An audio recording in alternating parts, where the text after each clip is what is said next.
కాబట్టి పబ్లిక్లో ఇంట్లో చిన్నపిల్లలు ఉన్నప్పుడు ఇంట్లో కూడా బహిరంగ ప్రదేశాల్లో పబ్లిక్ గ్యాదరింగ్స్ ఉన్న చోట పొగ తాగడం, గుట్కాలు నమలడం నిషేధం. అలా చేసిన వాళ్ళకి ఖచ్చితంగా ఫైన్ వేస్తారు. దాంతోపాటు కళాశాలలు, విద్యాసంస్థల దగ్గర 100 మీటర్ల లోపల కూడా ఈ విధమైన ఈ సిగరెట్లు, గుట్కాలు ఇలాంటివి అమ్మడం కూడా నేరం, నిషిద్ధం. అలాంటి వారి మీద కూడా ఫైన్లు విధిస్తారు.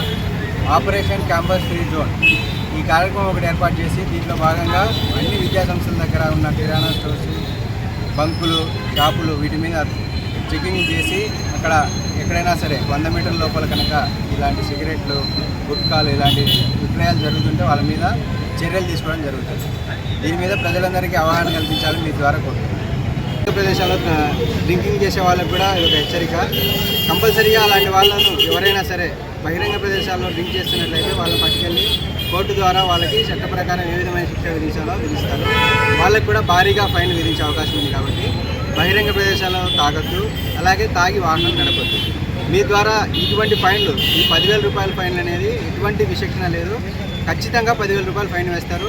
అది కట్టని సమక్షంలో 30 రోజుల వరకు జైలు శిక్ష కూడా విధించే అవకాశం ఉంటుంది. కాబట్టి ప్రజలు దీని గురించి అవగాహనతో మెలగాలని కోరుతున్నాను. ఇటీవల కాలంలో తాగి వాహనాలు నడిపిన వాళ్ళకి భారీగా ఫైన్లు వేయడం జరిగింది.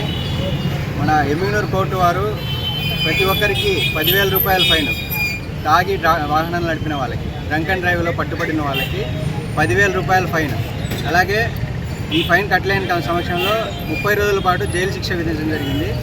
కాబట్టి ఎవరైనా సరే మీరు తాగాలనుకున్న వాళ్ళు వాహనం నడపరాదు.